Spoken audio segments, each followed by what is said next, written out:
Assalamualaikum warahmatullahi wabarakatuh.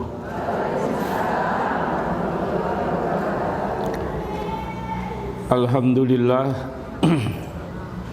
Alhamdulillahilladzi anzala as-sakinata fi qulubil mu'minin liyazdadu imanan ma'a imanihim. Walillahi zunudus samawati wal ardh wa kana Allah aliman hakima. Asyhadu an la ilaha illallah wa asyhadu anna Muhammadan abduhu wa rasuluh, amma ba'du. Ibu-ibu yang dirahmati Allah, segala puji bagi Allah atas segala nikmat dan rahmatnya, termasuk nikmatnya disampaikannya usia kita pada bulan Ramadan kali ini. Mudah-mudahan di bulan Ramadan kali ini kita semua mendapatkan Lailatul Qadar, khairum min alfi syahrin, lebih baik dari 1000 bulan. Maknanya kalau bapak, ibu dan saya beribadah pada malam Lailatul Qadar, pahalanya lebih baik dari beribadah selama 83 tahun 4 bulan ya. Ini suatu bonus yang sangat besar. Adapun selawat dan salam teruntuk panutan kita Nabi Muhammad sallallahu. Tema kajian kita pada taklim pagi hari ini membahas tentang thalabul ilmi. Artinya mencari ilmu. Sebagaimana kita ketahui ibu-ibu, mencari ilmu dalam Islam itu hukumnya wajib. Ya, ilmu ada dua, ada ilmu fardu kifayah, yang mana kalau ada orang sudah belajar kita gak wajib belajar. Seperti apa? Matematika, fisika, kedokteran, ilmu teknik, itu fardu kifayah.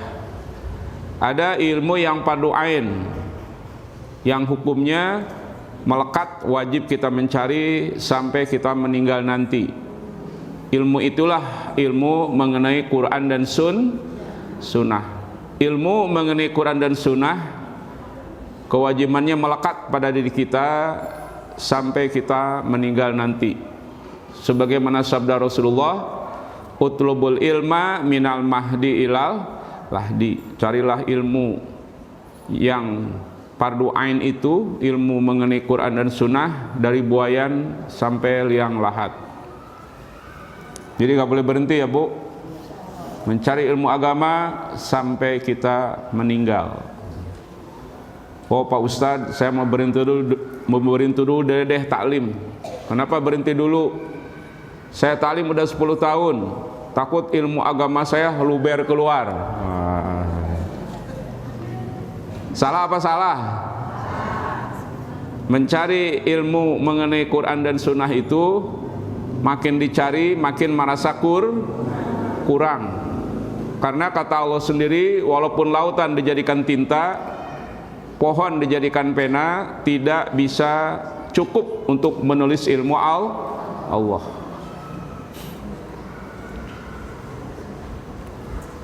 Nah ibu-ibu yang dirahmati Allah, makanya karena Islam agama yang sangat menekankan mencari ilmu, akhirnya Islam itu bukan hanya agama ibu-ibu. Islam itu suatu peradaban besar yang menguasai dunia. Dari Eropa, ibu, sampai ke India, sampai ke Afrika, sampai ke Asia Tenggara, dulu di bawah Islam. Dan Islam menguasai seluruh bidang ilmu. Ilmiawan barat yang sekarang ada ini dulu belajarnya dari umat Islam. Ya Bu ya. Ini kadang-kadang disembunyikan oleh orang-orang barat, seolah-olah mereka pintar tanpa kontribusi umat Islam. Padahal mereka bisa mengetahui ilmu dasarnya dari orang Islam. Ya. Cuma karena semangat mencari ilmu di kalangan umat Islam menurun, akhirnya orang-orang barat sekarang yang menguasai dunia. Dulu umat Islam, ya. Pertama, ibu-ibu, thalabul ilmi fis sunnah, mencari ilmu menurut sunnah, menurut hadis. Saya akan terjemahkan, ini hadis sahih rawahu Tirmizi. Rasul bersabda, ala inna dunya mal'unatun. Ala, ingatlah, inna dunya, sesungguhnya dunia itu mal'unatun, terkutuk. Makanya ibu-ibu, ibu tidak akan menemukan ayat dalam Al-Quran yang memuji dunia. Nggak akan menemukan, Bu, baik di Quran maupun di hadis. Tapi ayat dan hadis yang menjelaskan kenikmatan dan keindahan sorga itu banyak. Kenapa, Bu? Karena dunia ini terkutuk.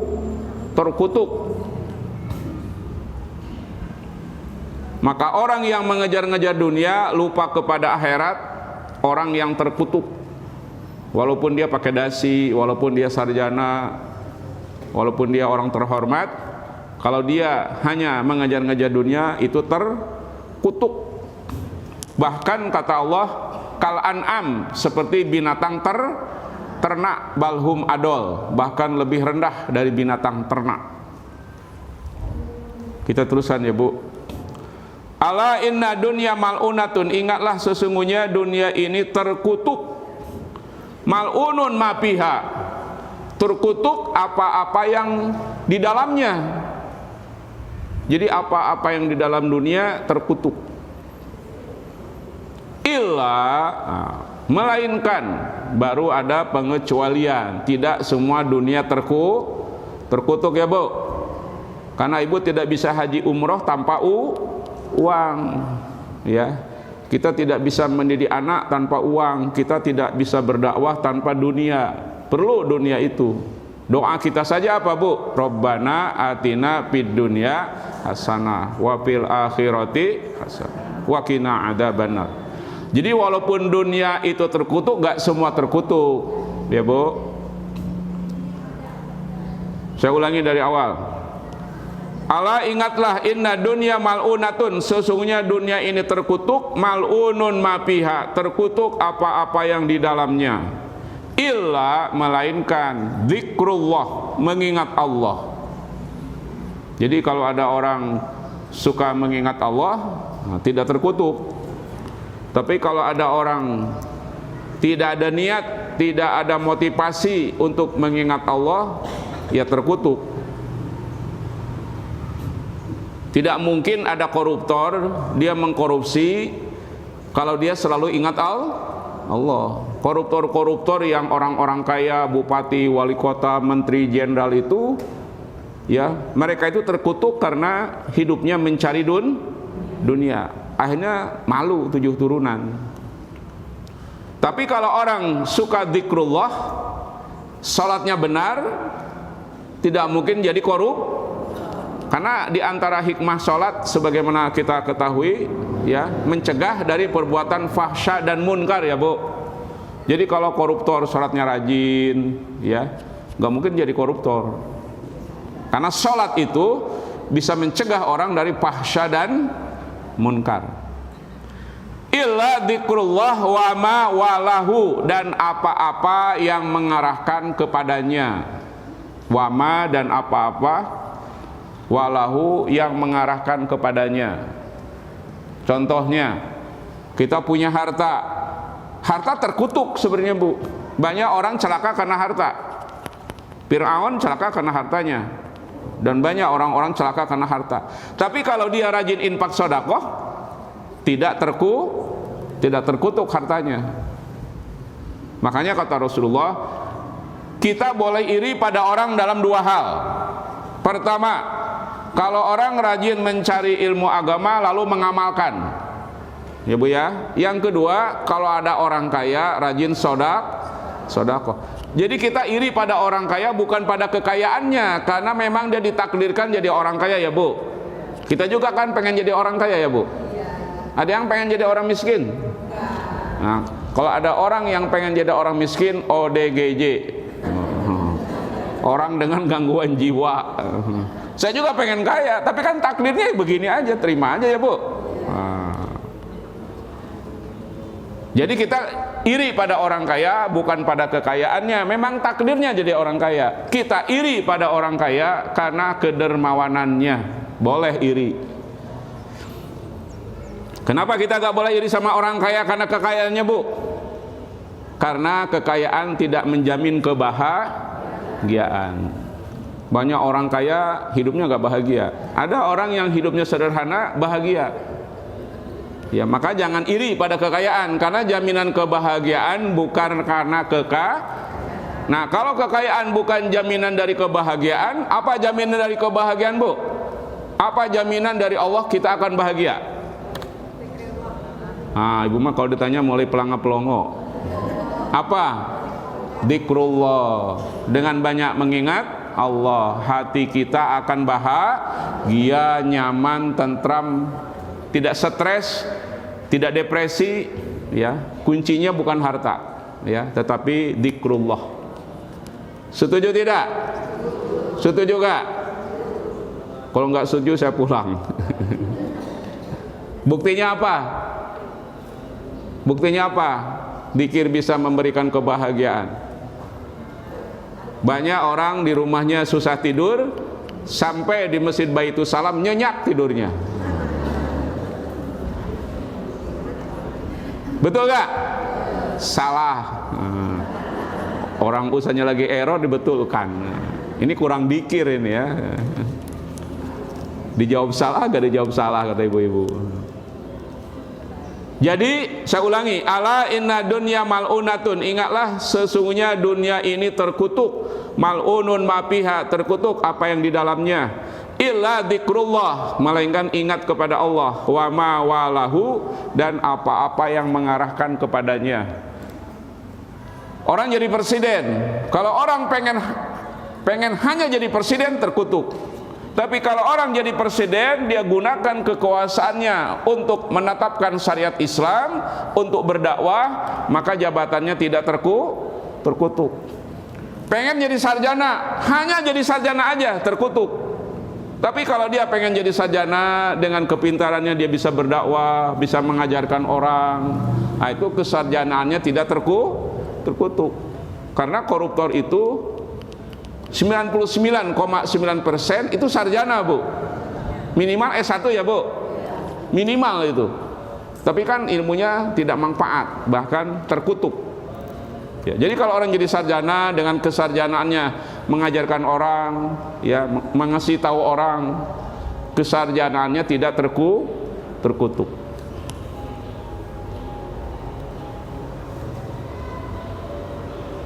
Jadi maksud itu Bu, maksudnya apa-apa yang mengarahkan kepadanya. Jadi kalau kita punya fasilitas, digunakan fasilitas untuk berdakwah, untuk beribadah, tidak punya anak, hanya pengen punya anak saja, tapi tidak berusaha menjadikan anaknya soleh dan solehah, anaknya terkutuk.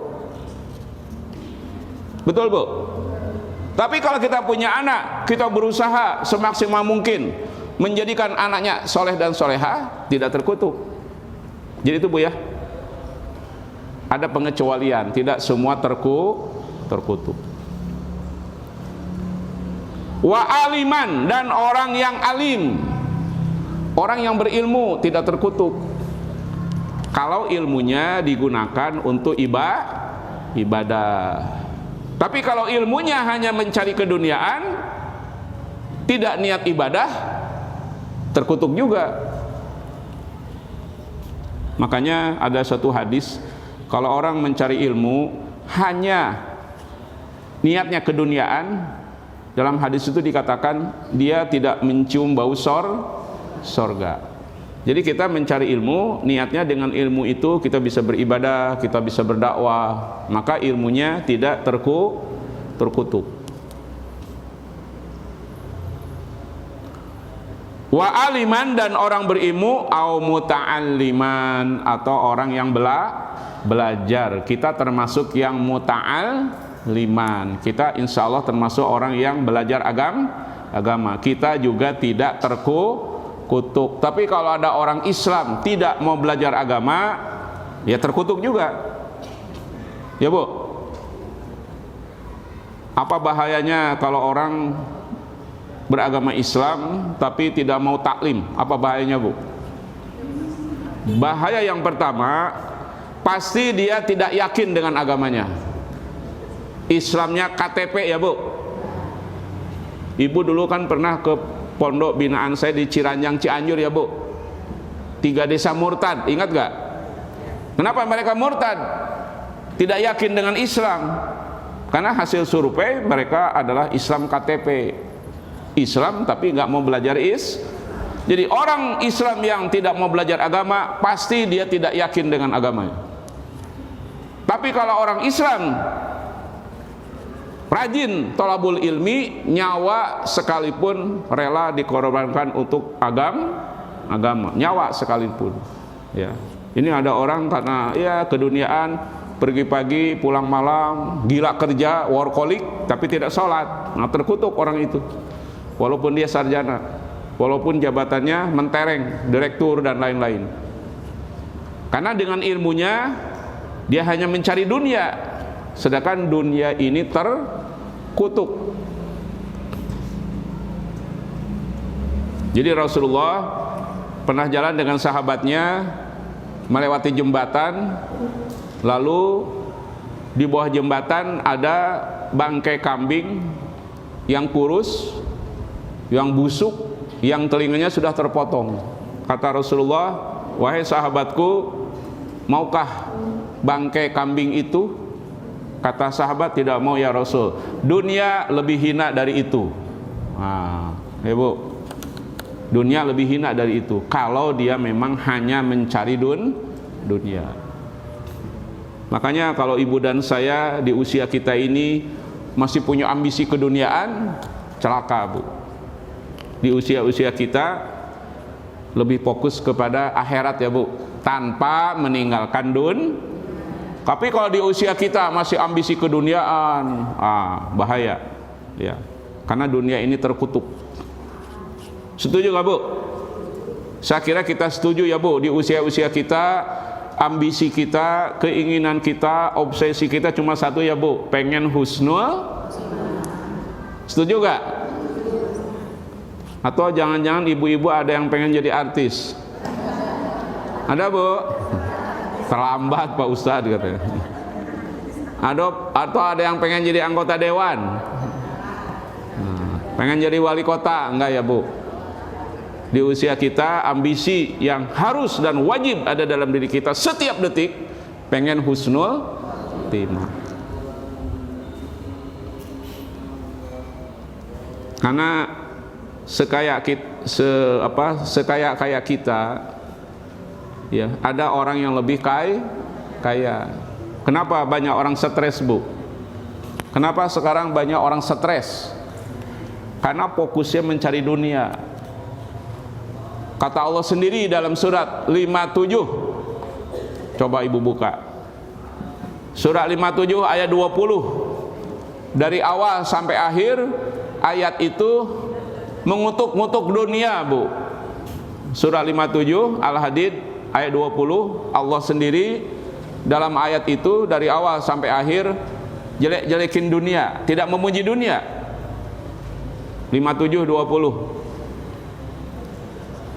Innamal hayatud dunya laibun walahun wajinatun watafahurum bainakum watakasurum fil amwali wal aulad kamasalil ghaisin a'zabal kuffara nabatu summa yahiju fatarahu musfarron summa yakunu hutama wa fil akhirati adabun syadid wa maghfiratun minallah wa ridwan wa mal hayatud dunya illa mata'ul gurur. Tidaklah segala kenikmatan, kesenangan dunia ini kata Allah semuanya kesenangan palsu. Jadi dari ayat itu dari awal sampai akhir Allah mengutuk-ngutuk dunia.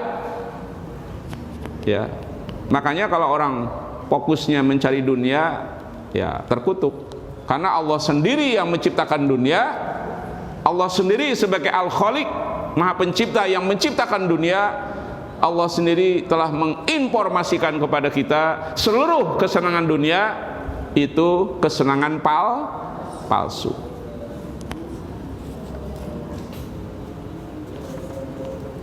Thalabul ilmi fil Quran, mencari ilmu menurut Quran atau yang ada di Quran. Apa ayatnya yang mengindikasikan kita wajib mencari ilmu? Ada satu ayat yang saya lupa tulis di dalam tulisan saya. Coba ibu buka surat 17 ayat 36 Al-Isra. Ayat itu mau saya tulis, lupa bu, karena ibu ngundangnya mendadak. Saya nulisnya juga mendadak. Saya kan menggantikan Ustaz Juhdi ya bu, tukeran Ustaz Juhdi. Jadi surat 17 36 maaf, itu ayat yang menyuruh kita mencari ilmu. Itu ayat yang menyuruh kita beragama, jangan Islam KTP. Wala takfu ma laisa laka bihi ilmun, inna sam'a wal basara wal fuada kullu ulaika kana anhu mas'ula. Jangan kamu ikuti sesuatu yang kamu tidak tahu ilmunya. Ikut-ikutan aja beragama, tidak dengan ilmu, dengan tradisi, dilarang. Inna sam'a, pendengaran, wal fuada, dan hati, wal basara, penglihatan dan hati, semua akan ditanya pertanggungjawabannya. Jadi ayat ini menyuruh kita beragama harus dengan ilmu. Karena kalau orang beragama tidak dengan ilmu, pasti dia melakukan syirik, bid'ah dan khurafat. Ya.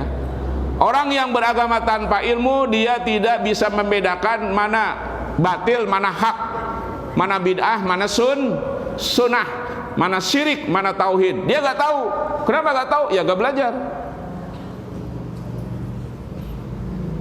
Utlubul ilma walau bisin, carilah ilmu agama walaupun sampai ke negeri Cina. Banyak orang menyampaikan hadis ini, padahal ini hadis yang maudhu, palsu. An-nadofatu minal iman, itu hadis lemah. Ramadan ini banyak orang menyampaikan hadis doib karena tidak tahu kualitas hadisnya, dia gak belajar. Awaluha rahmah, awsatuha magfirah, akhiruha idkun minan nar. 10 hari yang pertama itu rahmat, 10 hari kedua itu ampun, 10 hari ketiga dijauhkan dari api neraka. Ini hadis doib. Ya bu, kenapa orang suka menyampaikan? Ya karena gak belajar. Makanya berdakwah itu wajib, iya wajib, tapi harus dengan ilmu. Ya, jadi itu bahayanya kalau orang beragama tanpa ilmu, ibadahnya pasti banyak bid'ah, khurafat, tahayul, syirik, datang ke kuburan-kuburan keramat, minta barokah. Kuburan Rasulullah aja tidak keramat, tidak pernah ada hadis doib sekalipun. Sahabat kalau punya masalah datang ke kuburan, tidak pernah ada hadisnya. Tapi di Indonesia namanya kuburan wali-wali, kuburan oknum habaib, semua dikeramatkan. Na'udzubillahi min dalik. Padahal ketika sholat dia mengucapkan apa? Iyyaka na'budu wa hanya kepada Allah kami meminta tolong. Tapi faktanya ada orang Islam mengkeramatkan kuburan, datang ke kuburan keramat. Ya bu ya, punya masalah memelihara jimat ya bu, percaya ke feng shui, tarot, horoskop. Kenapa orang Islam banyak yang punya pemahaman yang batil seperti itu? Faktor utamanya tidak mau belajar. Betul gak? Betul gak? Saya nanya ke ibu, ibu jawab dengan jujur, jangan bohong. Bulan puasa ya bu, ibu ketika nikah dulu pakai jilbab gak? Wah, ngaku. Ketika ibu dulu waktu nikah gak pakai jilbab, ibu merasa salah gak? Nah itu orang sesat itu. Udah salah gak merasa salah lagi. Orang sesat itu. Kenapa ibu dulu begitu? Karena belum taklim. Udah sesat gak nyadar lagi. Kalau saya jujur bu, Saya nggak bohong. Waktu saya nikah dulu, saya nggak pakai jilbab. Karena kalau pakai jilbab namanya Ustazah Siti Nur Yunus. Ya.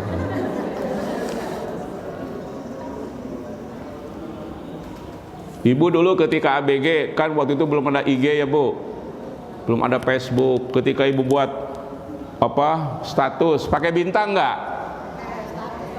Pakai bintang nggak? Saya aja pakai bintang Aquarius dulu. Karena saya juga belum belajar waktu dulu ya.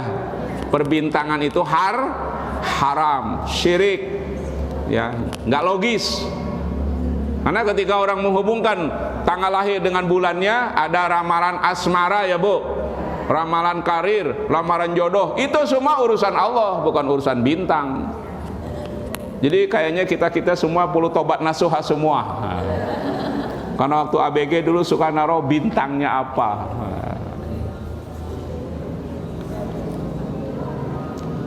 Thalabul ilmi fil Quran, mencari ilmu menurut Quran. Dalil bahwa tadi mencari ilmu wajib sudah saya jelaskan ayatnya ya. Al-Isra ayat 36. Yang kedua Az-Zariyat sudah saya tulis Ibu. Surah 51 ayat 56. Allah berfirman kepada kita, wa ma khalaqtul jinna wal insa illa liya'budun. Tidak aku jadikan jin dan manusia melainkan untuk ibadah saja, tidak ada yang lain. Sedangkan tadi sudah kita bahas, tidak mungkin orang beribadah dengan baik kalau tidak thalabul ilmi. Maknanya thalabul ilmi itu wajib. Wudu wajib gak Bu? Wajib. Kenapa wudu itu wajib? Karena syarat sahnya sholat. Kenapa thalabul ilmi wajib? Karena syarat-syaratnya kita bisa ibadah. Nggak mungkin kita bisa ibadah kalau tidak thalabul ilmi. Maka mencari ilmu agama hukumnya wajib. Makanya ibu-ibu ini adalah orang-orang pilihan. Ibu-ibu ini the chosen people, orang pilihan. Kenapa dipanggil orang pilihan? Karena banyak ibu-ibu ya, mungkin di sekitar rumah kita, tetangga kita yang belum ada motivasi thalabul ilmi. Ibu ini orang-orang pilihan. Apalagi saya lihat semuanya hafizah Quran. Surat Al-Ikhlas. Orang belum kelar ngomongnya udah amin aja. Saya kan belum kelar ngomongnya. Kenapa saya tahu ibu hafizah surat Al-Ikhlas? Karena tatap mata ibu ikhlas sekali ya. Tidak ada tatap mata Al-Imran, An-Nisa ya. Betul Bu? Salah. Orang lagi ngomong salah dibetulkan. Jadi itu Bu ya, mencari ilmu itu wajib karena tugas utama hidup kita, tujuan utama Allah menciptakan kita bukan supaya kita jadi orang kaya, jadi pejabat, jadi artis, bukan. Hanya satu saja. Tujuan utama Allah menciptakan kita supaya kita beribadah. Maknanya selama kita bisa beribadah, kita orang sukses. Selama ini kita di brainwash, dicuci otak oleh orang-orang sekuler. Sukses itu materi, sukses itu jabatan, sukses itu popularitas, sukses itu adalah gelar akademis. Bukan, kata Allah, sukses itu kalau orang bisa beribadah. Betul Bu? Selama kita bisa beribadah, kita telah sukses. Yang kedua, yang ketiga ya, dalil yang kuat bahwa mencari ilmu agama wajib, surat Al-Imran ayat 110. Allah berfirman, kuntum khaira ummah ukhrijat linnas ta'muruna bil ma'ruf wa tanhauna 'anil munkar wa tu'minuna billah.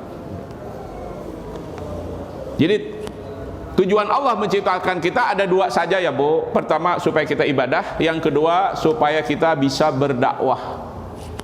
Berdakwah itu wajib, sama dengan ibadah, sama dengan sholat. Dalilnya surat Al-Imran ayat 110. Karena Allah berfirman, kuntum khairu ummah, kalian sebaik-baik umat. Tugasnya apa? Menyuruh ma'ruf, mencegah berdakwah maknanya. Sedangkan berdakwah tidak bisa kita jalankan kalau kita tidak tolabul ilmi. Emang bisa dakwah tanpa ilmu? Ya gak bisa. Ya harus tolabul ilmi. Maknanya mencari ilmu agama wajib, karena ibu dan saya tidak bisa berdakwah kalau kita tidak rajin tolabul ilmi. Ada 1000 pasukan mau berperang, Bu. Ada 1000 pasukan mau berperang, tapi tidak bawa senjata, bisa gak?